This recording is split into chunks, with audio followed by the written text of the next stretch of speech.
Hey, welcome to another episode of GeekOutdoors.com. On today's Kdenlive tutorial, I'm going to be showing you how you could actually create a blur in your vertical video backgrounds by using an effect called the pillar echo. So this is a really easy effect to use, and it's one that I think a lot of people who shoot vertical content will appreciate. So let's go ahead and see how we could do this in Kdenlive.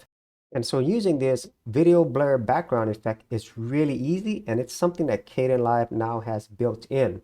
And so the first thing you're going to need to do is have some vertical videos. And then something that's really important is on your project settings, be sure it's at the normal 1920 by 1080. And so this is actually the one that you want. Now, if you just simply drag a vertical video here, it's going to try to change the resolution to something else, which is not what we want because we actually want to fill in the background. And so that's the very first and most important thing. Make sure your project settings, the resolution is your standard 1080p, which is 1920 by 1080. So once you've done that, you could go ahead and bring your vertical video in, and all you have to do is drag it down here to your project timeline.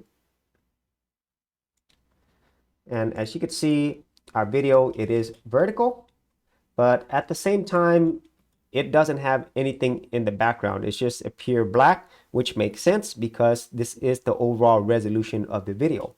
And so all you have to do now is use the pillar echo effect. So we'll go here to effects, and then there's something called pillar echo. You could look it up if you wanted to, and it's the only one with the pillar name.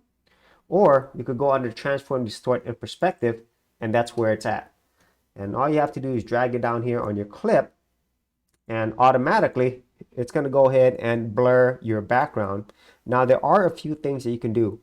The first thing you'll notice is there's these red square or borders around the image. So what this means is this is the area that is blurring, and it actually zoom in on a specific area. But what's important is if you start resizing this, it's actually going to cut down the overall image that you have. Okay, now there might be some cases that you want to do that, but it's going to look kind of weird. So here it is. So you won't actually get to see the whole entire vertical video.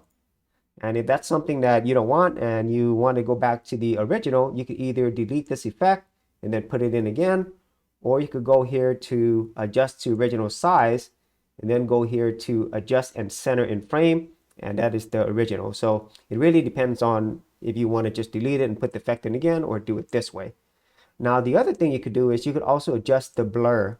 So in this case, the default is 4%. So if I decrease it, then it's basically no blur at all, but you will still have something in the background. So it really depends on what you want to do. But I think for most people, they want to blur the background so that people can focus on what's right here in the center, which is your vertical video. So we'll go back here and you can increase the blur.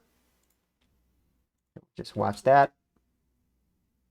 And I think this looks really great, and it's easy to do. And that's the most important thing. A lot of people shoot vertical videos, and if you're not uploading this to, a platform like Instagram or TikTok or Snapchat, where vertical videos is the norm, then you might maybe want to upload this to YouTube. Now you can upload this as a YouTube short, but for people who still want to retain the vertical and horizontal dimensions of a normal 1980p video, or maybe a 4K, 2K video, you just want the whole widescreen effect, so then you can put other things here or just keep this really cool background effect, then this is a really easy way to do that.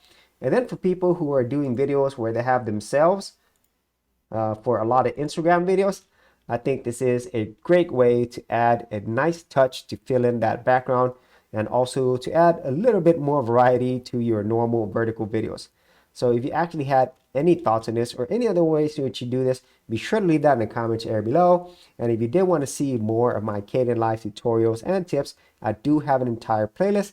I'll leave that in the description area below as well. So as always, if you did get value out of these videos, be sure to share, like, and subscribe. For serious YouTubers, check out TubeBuddy, the premier tool news at GeekOutdoors.com. Get more done today by checking out the affiliate link in the description area below.